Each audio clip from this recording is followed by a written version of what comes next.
that breast. I'm an acre. I feel good. It's a little bit of Eddie Murphy, Nutty Professor. Okay, great to have your company. Now, let's talk weight loss. When it comes to it, good health or even energy boosting, there's possibly a pill for everything these days, right? But while these pills may come with promises of some quick fixes, like the Nutty Professor, a lot of the time they're not healthy, let alone long-term solutions. Safe and long-term weight loss can't be achieved through a pill. Here is your sermon today, nor even a super strict or restrictive diet alone. And nutritionist Sarah De Lorenzo is with us now to share her top tips for having a successful, safe and long-term weight loss plan. You are super fit and fabulous, Sarah. Welcome back to you. Hi, Ed. It's so good to be back. And, today's topic is so relevant, especially coming off the back of Halloween, silly season starting, and, of course, we have Melbourne Cup on Tuesday, yes. Everyone needs to fit into that frock that they've been eyeing off for months, and myself included. Oh, really? You're going on Tuesday? No, I just don't wear frocks. I'll level with you. But look, you're obviously onto something because you're in fabulous shape and you're the sort of nutritionist that we like to listen to because you practice what you preach. Absolutely. Yeah, so I've formulated a little program. So I just do want to start by telling all your wonderful listeners that this program I put together is based on two kind of concepts. And one of them, it's a combination of fasting and ketosis. Not that I like to use the word fasting, I prefer because it does scare people. I do prefer to refer to it as a 500-calorie day, but it's a combination of those two.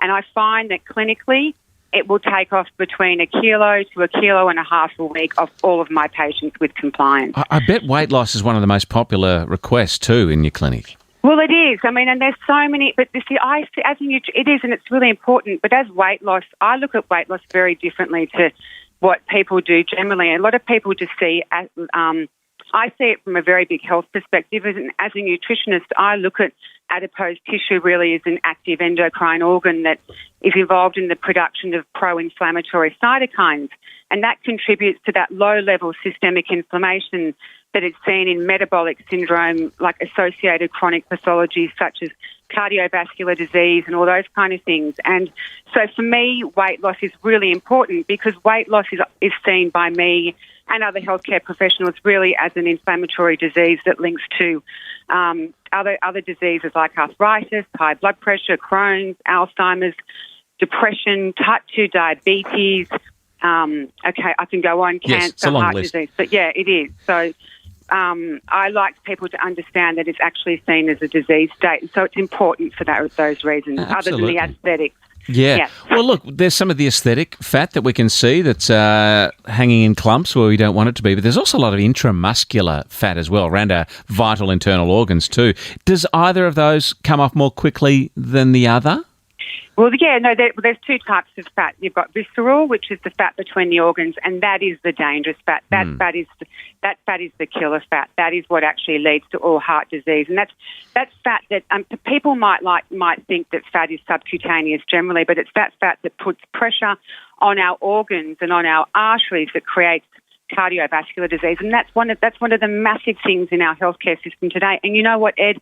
It's reversible. I've got this great program with the ketogenic diet and fasting that is so successful. And if I could just get my hands on everyone and get them on this program and stop them from ending up on medications in their 50s, that would be amazing. But anyway, yes. Look, there's so many different body types, aren't there? Do you see one body type is capable of losing fat a bit more quickly than others? I think not really. Look, there is that thought postmenopausal people often. I actually don't buy into all that. I do have some patients who come in and they do say, look, I'm postmenopausal, so it's harder for me to lose weight. Or men who go through the unspoken thing of the andropause, which is the male menopause. And there's this myth that weight loss in menopause or postmenopause because of hormonal changes is difficult. I don't buy into that. No, it's not. If you're compliant, if you learn how to fast, you learn a ketogenic diet, if you have compliance, if you exercise, if you have adequate hydration, if you're accountable through, and of course, the big thing, and I know everyone's just going to go, gluten again, but if you're gluten-free is massive. Can I tell you one little thing that people can, for every single person that enters my clinic, I say, okay, You leave here, you're gluten-free. And I make them all gluten. They're like, oh, I like gluten, I like this, I like that. And I said, no, just do it for 2 or 3 weeks. Right. And they come back in and they go, you know what, I haven't had a headache for 2 weeks. I'm not bloated anymore. And I say, yeah, you know what, that's gluten. But sound very strict, Sarah. You will be compliant. You will not have 501 calories or there will be issues. Can I just tell you, though, the little things about fasting, and I bet you after I tell you this, you're going to want to fast, Ed, okay? But people, when I talk to them about fasting, they get overwhelmed, like, I can't do that. I couldn't do 500 calories a day. And this is the whole thing about, I love fasting. I've been doing it probably 2 days a week for years, and I think that's the way you can have it all. And that's my little thing about it. But just to give you my little spiel on fasting, you lose weight, you look trim, your cholesterol's down, your blood pressure's down, you repair cells, insulin's down, you fight disease, reduce inflammation. Your brain power is up because you've got your neural connections will strengthen due to calorie restrictions, which challenges the brain. Fasting is antidepressive, increases longevity, increases metabolic rate, is anti-aging. Everything I'm telling you right now, Ed, is actually evidence-based. I'm not making all this up. and on top of that, it increases human growth hormone by 5-fold. So therefore, that means when you've got 5-fold of human growth hormone, it means high fat burning and muscle gain. So who wouldn't want to do a proper, correct, supervised fast if they're going to anti-age, look fantastic, have reduced insulin resistance? They're going to be smart. They're going to live longer. Human growth hormone, and you know what? They're not going to have any kind of. They're going to be happy. There'll be no antidepressive effect. Wow! Now you know what? Taking all those factors in, punching it into the supercomputer, sounds like it's a tough regime. Let's be honest, for till you reach some sort of a goal, but then fairly easy to maintain. I'm thinking, yeah. Definitely. Look, keto. This is the thing about a ketogenic diet. Not everyone, I love ketosis. Not everyone is indicated for it. To be successful in ketosis, you've got to actually be exercising regularly because it is a high-fat diet, and you've got to have that hydration. But there is a great range of foods you can have. But as I said, if you're going to do a ketogenic diet, you really need to do it with supervision. But the beauty of a ketogenic diet is you actually stay full the whole time because it is a high-protein, low-carb diet. But you do get people come in and say to me, oh, wow, this ketosis and these fast days are really, I'm actually not hungry. I'm doing really well. There we go. They are really satiating. And then people go, but it's a high-fat diet. But the evidence actually shows the benefits of a ketogenic diet. It actually it raises your HDLs, lowers your LDLs. It improves gut health. Energy's up. You lose weight from the central adiposity, which is that visceral fat. Yeah. Improves any chances of diabetes. I mean, it's such a fantastic. Getting yourself into ketosis is a really great way because ketosis is actually using fat for fuel and not glucose. Well, there's the good SDLs. That's you, the Sarah De Lorenzo's. Thank you. What do we need to? What secrets can you reveal about the ketogenic diet? No. What do you mean? What secret? Well, secrets. Or what do we need to eat to get into this state of ketosis? Food-wise. Okay. Yeah. So it is high. So food.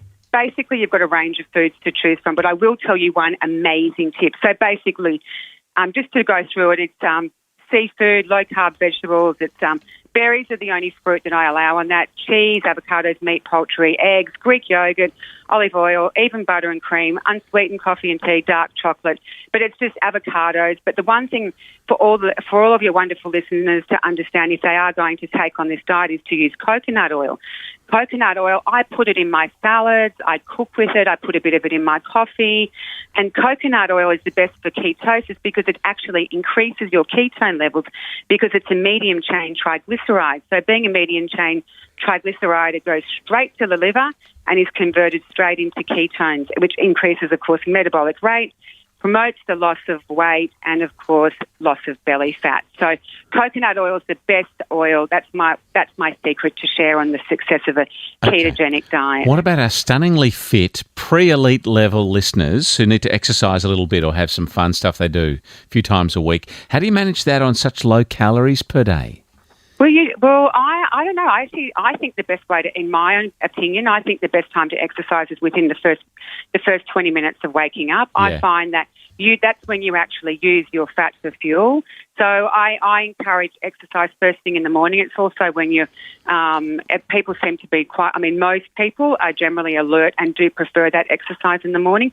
I don't find that a ketogenic diet affects anyone's energy levels. I actually find that in my clinical experience that a ketogenic diet actually gives people more energy because they're satiated. They're not having the blood glucose surges that they would get from a refined diet of simple carbohydrates where they're getting blood sugars up and down. So I actually find because they've got that satiation and their blood sugars are consistent with good protein sources, generally their energy's fine. You're not deprived, Ed, at all. Good news, Sarah. You've got it all figured out, and this is a great website to check out. It's yours, sdlmethod.com.